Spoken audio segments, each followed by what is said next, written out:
Assalamualaikum warahmatullahi wabarakatuh. Balik lagi bersama saya di channel Jago Neon. Ya guys, alhamdulillah pada kesempatan yang baik ini saya masih dalam keadaan sehat dan semoga teman-teman di rumah pun sekeluarga selalu dalam keadaan sehat. Amin ya robbal alamin. Oke guys, pada kesempatan yang baik ini saya mau mereaksi di mana video tersebut saya temukan di channelnya Info Wibisana. Ya, buat teman-teman bolehlah kunjungi channelnya Info Wibisana dan jangan lupa support channelnya dengan cara subscribe channel tersebut guys. Ya guys, jadi pada video ini berjudul Amerika Panik, GPN dan QRIS Teknologi Indonesia bikin dolar Amerika Serikat terancam. Maksudnya seperti apa nih guys? Saya juga kurang paham nih dengan judulnya. Oke guys, tanpa banyak bicara lagi, kita saksikan langsung aja yuk video lengkapnya.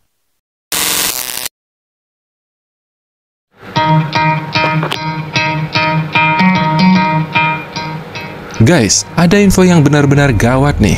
Hasil negosiasi dengan Amerika Serikat kemarin ternyata mengancam kedaulatan ekonomi Indonesia, khususnya di sektor transaksi digital. Karena Amerika meminta mencabut 2 sistem keuangan digital di Indonesia. Dan ini dampaknya tak main-main. Indonesia bisa kehilangan kontrol atas sistem pembayaran domestik dan kembali bergantung pada fintech asing. Lantas, 2 sistem keuangan apakah yang Amerika inginkan untuk dihapus dari Indonesia? Sekaligus, apakah Indonesia harus menghapus atau justru kita harus mempertahankan 2 sistem keuangan tersebut? Tanpa banyak basa-basi, yuk kita bahas lebih dalam lagi.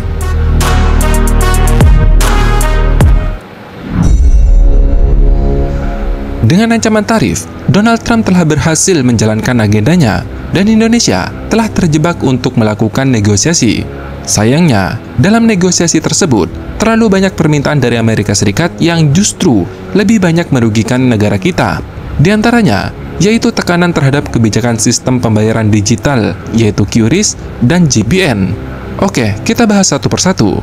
GPN atau Gerbang Pembayaran Nasional merupakan sistem yang dibuat oleh Bank Indonesia untuk menyatukan infrastruktur pembayaran di Indonesia, sehingga semua transaksi domestik dapat diproses oleh jaringan lokal. Tujuannya yaitu mengurangi ketergantungan pada penyedia layanan asing. Dengan kata lain, GPN merupakan Visa atau Mastercard-nya Indonesia, namun masih berlaku secara lokal.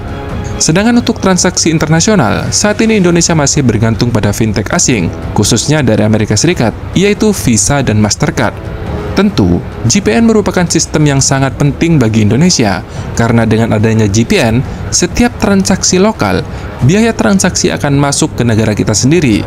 Berbeda kalau kita menggunakan fintech asing, seperti Visa maupun Mastercard, di mana setiap transaksi, biaya transaksinya akan masuk ke kantong Amerika. Tentu, jika Indonesia menghapus GPN, Indonesia akan kehilangan pendapatan yang tak main-main, karena menurut analisis kartu pembayaran global data, Jujur guys, gue sendiri ini baru tahu ya kalau GPN dan QRIS itu buatan asli Indonesia ya. Salah satu teknologi pembayaran atau transaksi dimanapun ya. Jadi QRIS itu kan memang udah banyak ya di HP bisa ya, jadi buat pembayaran buat bayar parkir pun bisa lewat QRIS. Terus pembayaran di supermarket di manapun lah pokoknya menggunakan QRIS itu bisa guys, atau GPN. Jadi ini parah juga nih Amerika Serikat ya. Indonesia melakukan negosiasi soal tarif dari Trump itu, ternyata permintaannya banyak, termasuk QRIS dan GPN ini untuk dihapus dari Indonesia. Gokil emang benar permintaannya. Oke, lanjut.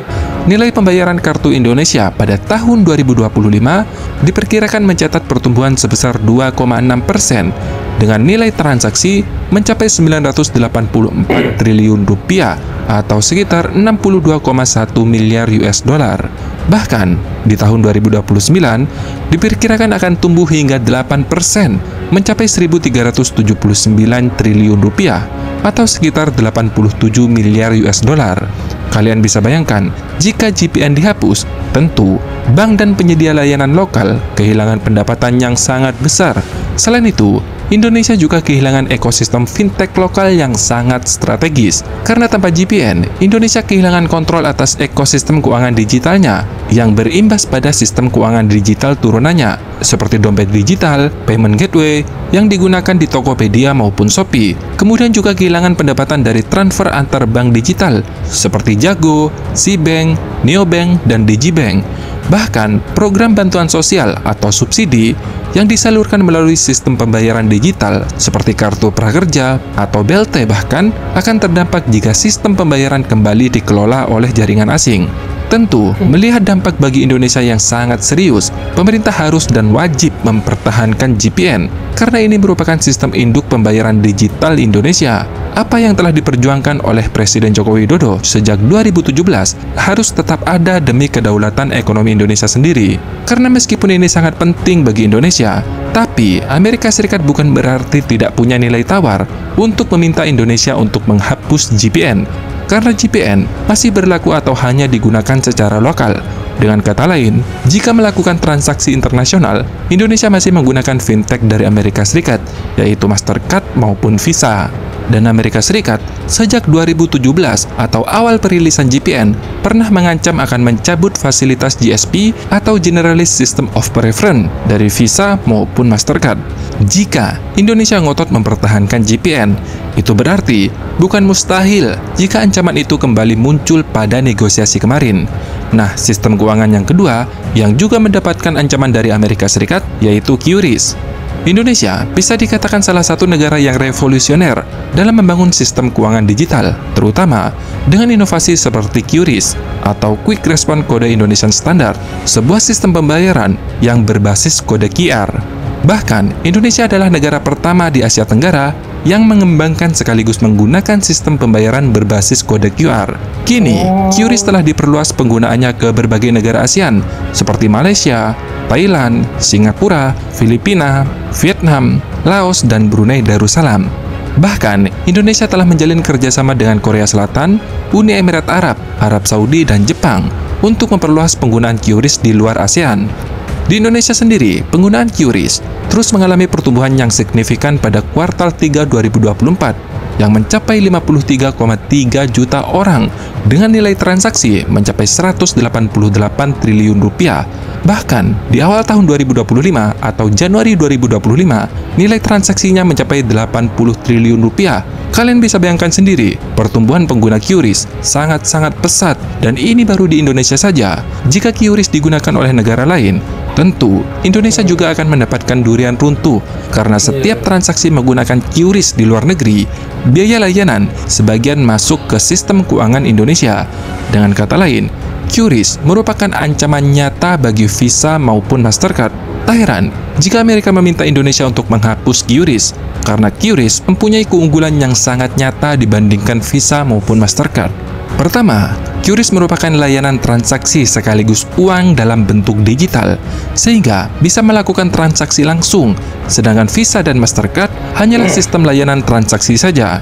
QRIS juga bisa digunakan untuk berbagai sistem keuangan lainnya, seperti e-wallet, mobile banking, maupun fintech. Sedangkan Visa dan Mastercard masih cenderung bergantung pada kartu fisik. Dengan kata lain, secara keseluruhan, QRIS lebih efisien, fleksibel, dan biaya transaksi yang lebih rendah. Selain itu, QRIS tidak otoriter seperti kalau kita nggak punya uang cash tuh, jadi lewat QRIS itu tinggal scan barcode, selesai pembayaran tanpa harus kembalian lah, ribet-ribet. Itu yang bikin ribet kan kembaliannya, uang 100.000 belanjanya 20.000 harus kembaliin kan 80.000. Kalau pakai QRIS kan belanja berapapun tinggal scan barcode, selesai, gampang, mudah banget. Fintech dari Amerika. Jika negara lain mempunyai fasilitas GSP sendiri atau GPN-nya sendiri, QRIS bisa langsung diintegrasikan sehingga negara pengguna tetap bisa menjaga keamanan data keuangannya sendiri. Misalnya, Malaysia punya Maps atau GPN-nya Malaysia. Indonesia tidak harus memaksakan Malaysia untuk menggunakan GPN dari Indonesia. tinggal diintegrasikan dan bisa langsung digunakan. Sedangkan fintech dari Amerika Serikat harus menggunakan Visa dan Mastercard. Jika ingin melindungi transaksi lokal, mereka harus menciptakan sistem GSP-nya sendiri. Maka muncullah sistem GSP sendiri di berbagai negara. Indonesia punya GPN, Malaysia punya Maps, Thailand punya PromptPay, Vietnam punya Napas, Filipina punya Instapay, Singapura punya Nets, dan lain-lain. Dan satu hal lagi, sebenarnya ada satu hal yang tidak banyak orang sadari tentang QRIS.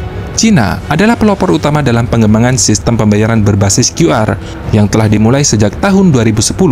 Kemudian diikuti oleh India pada tahun 2016 dan Indonesia pada tahun 2019.